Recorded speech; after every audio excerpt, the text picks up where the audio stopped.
Hello tout le monde, hello les pretty, hello mes amis, j'espère que vous allez bien. Moi je vais très bien. Aujourd'hui je vous reviens avec une recette à l'avoine qui est une recette, un après-shampoing spécial 100% fait maison et avec des ingrédients faciles à trouver. Donc sans oublier les vertus de l'avoine. Comme vous le savez, l'avoine est très riche en oligo-éléments comme magnésium, fer, sélénium, zinc et manganèse. Il contient également des vitamines B1, E, A, du calcium, du phosphore et des protéines et des glucides. Donc, ce lait d'avoine va venir nous aider à hydrater et nourrir la fibre capillaire. Il fortifie les cheveux et les rend plus souples, les rend brillants, plus doux. Il apporte du volume et du corps aux boucles. Comme vous pouvez le constater, regardez après application comment mes cheveux sont plus volumineux, ils sont définis. Il apaise également le cuir chevelu sensible irrité, sujet aux démangeaisons. Enfin, il facilite grandement le démêlage des cheveux. C'est une perle vraiment après votre shampoing ou après votre masque. Si vous voulez appliquer un après-shampoing, celui-ci est parfait. Et la composition, je vous la partage dans quelques minutes. Comme vous avez pu constater, je vous ai toujours montré l'application qui va du cuir chevelu aux pointes. On n'oublie aucune partie de nos cheveux, on masse et on profite pour démêler les cheveux aux doigts. Donc, sans plus tarder, je vous montre la recette. Alors, tu connais la chanson, ne sois pas égoïste, mets-moi un pouce bleu, partage la vidéo et abonne-toi si tu n'es pas encore abonné. Ici, on partage plein de choses très intéressantes et 100% naturelles. Pour la recette, ici, moi, j'utilise de l'avoine découpée nature. En fait, ça, c'est l'avoine que j'avais à la maison pour consommation. Donc, vous pouvez utiliser n'importe quel type d'avoine, n'importe quel flocon d'avoine. Donc, là, dans mon paquet, j'ai des sachets de 45 grammes. J'ai utilisé un sachet et demi parce que je voulais faire un peu pour deux. Je voulais faire pour deux utilisations. Donc, j'ai trempé un sachet et demi dans de l'eau et j'ai laissé ramollir. Et maintenant, je vais mettre le mélange ramolli dans ma marmite d'eau bouillante que j'ai préalablement fait bouillir. Donc, excusez-moi pour la caméra. J'arrêtais la caméra d'une main et j'essayais de me battre avec l'autre main. C'était pas évident du tout. Donc, je vais mettre mes flocons d'avoine ramollis préalablement pendant 10 minutes. Je les ai ramollis pendant 10 minutes et je vais remuer constamment parce que le mélange il a tendance à s'alourdir et à coller. Donc, il faut remuer pendant tout le processus. Vraiment, je vous le conseille, je vous le recommande. Donc, je remue. Je vais vous épargner un certain temps. Parce que ça m'a pris maxi 15 minutes. Donc je remue. Vous voyez là, au fur et à mesure que vous remuez, l'eau déjà commence à prendre forme. Donc ça commence à s'alourdir. Lorsque ça va commencer à bouillir à nouveau, vous allez remarquer le changement de texture. Les flocons d'avoine découpés deviennent de plus en plus mous. Donc, ils paraissent de plus en plus mous et c'est ce qu'on veut en fait. Donc, voilà. Je vous montre ici comment je vois déjà mon lait d'avoine ou mon gel d'avoine qui s'est épaissi. Donc, je continue de remuer. N'oubliez pas de remuer. Donc, après, par la suite, je vais éteindre mon feu et je vais permettre à mon mélange de refroidir. Donc mon mélange doit refroidir parce que je ne veux pas me brûler les doigts. Surtout très important. Il ne faut pas se brûler les doigts. Donc il faut permettre au mélange de refroidir pendant quelques temps.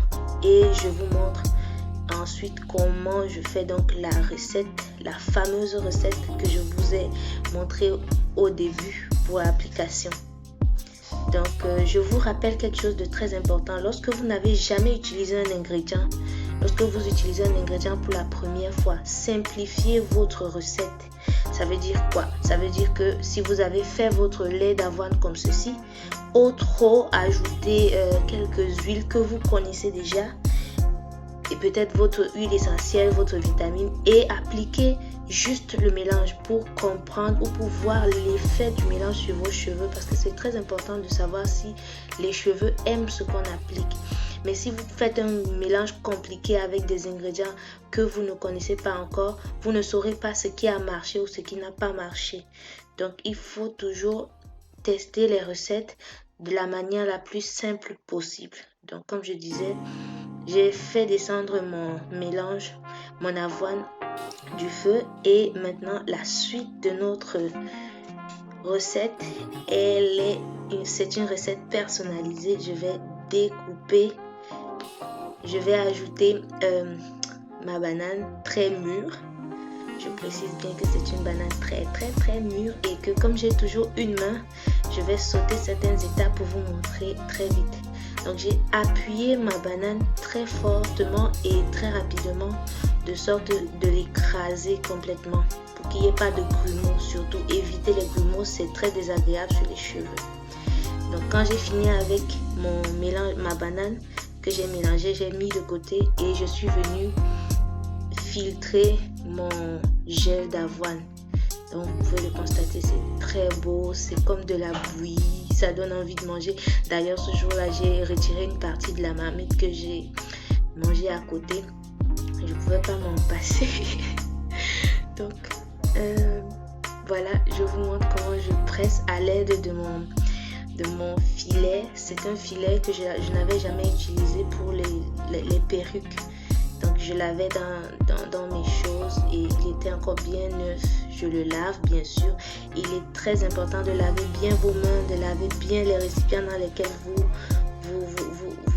mettez vos produits et de les désinfecter. Si vous avez même de l'alcool à 90 degrés, c'est très important pour que ce soit bien conservé à l'abri des bactéries et des champignons.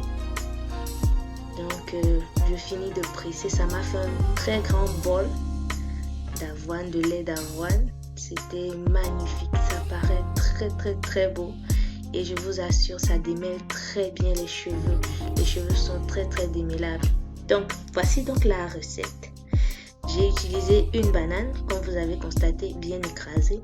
Je vais filtrer ma banane parce que je déteste les résidus sur les cheveux. Comme je vous disais, il est très important de chercher à toujours filtrer sa banane écrasée parce que les résidus vont vraiment vous mettre mal à l'aise. Tout le temps, quelqu'un pourra vous rappeler tout le temps dehors que « Ah, t'as quelque chose dans les cheveux, ah, t'as quelque chose dans les cheveux » et c'est très moche. Donc, toujours filtrer pour enlever les résidus. C'est pas chiant du tout. Donc, je jette bien sûr les résidus que vous voyez au fond, qui sont d'ailleurs très laids. Et par la suite, je vais venir rajouter mon huile de pépins de raisin, mon gel de gombo et ma glycérine végétale, plus mon gel d'avoine et à la fin ma vitamine E. Donc je vais ajouter une cuillère à soupe de la glycérine végétale qu'est-ce que je voulais dire, désolée. La glycérine végétale qui vient hydrater aussi les cheveux et conserver l'hydratation dans les cheveux plus longtemps. Mon gel de gombo que je ne présente plus favorise la pousse, aide à démêler les cheveux. Mon huile de pépins de raisin qui pénètre la fibre capillaire en profondeur. C'est une très bonne huile légère, très légère, qui vient ici assouplir également les cheveux et leur donner brillance. Donc je vais rajouter mon gel, mon lait d'avoine petit à petit et je vais remuer. Donc je vais ajouter une bonne quantité. Je ne mesure pas le lait d'avoine parce que ça dépend de la consistance que je veux. Je veux qu'il y ait beaucoup plus de lait d'avoine dans tous les cas. Le reste, ce sont des ingrédients secondaires. Vous pouvez par exemple vous passer de la banane. Si vos cheveux n'aiment pas la banane, vous pouvez rajouter d'autres ingrédients, d'autres gels. Vous pouvez ajouter même du miel à la place de la glycérine végétale. Même l'huile végétale, vous pouvez la remplacer par l'huile végétale que vos cheveux aiment. C'est un peu ça les recettes. Les recettes ne sont pas faites pour être copiées, mais elles sont faites pour s'inspirer. En fait, vous pouvez vous inspirer d'une recette ou la copier, ça dépend de vous. Donc voilà, le mélange, il est très très liquide quand même, mais à la fin, ça m'a pas déplu tant que ça. Maintenant, je vais transvaser mon mélange. Comme je vous ai dit, vous pouvez rajouter de la vitamine E, vous pouvez rajouter de l'huile essentielle, vous pouvez rajouter ce que vous voulez d'autre. Voilà, j'ai un flacon à bout applicateur qui est plein. Et le reste de mon gel d'avoine, je vais le conserver au congélateur. Je vais l'utiliser pour une prochaine fois. Alors, j'espère que la recette va te plaire. J'espère que tu vas la tester. J'espère que tu seras satisfait. Surtout, mets en commentaire si tu as aimé ma recette ou si elle t'a inspiré. Surtout, si tu as appris quelque chose, n'oublie pas de partager à tous ceux qui veulent aussi apprendre. Et abonne-toi à la chaîne comme d'habitude. Merci beaucoup d'avoir écouté la vidéo. Bonne journée à toi. Pretty Mélanine, la beauté sous contrôle.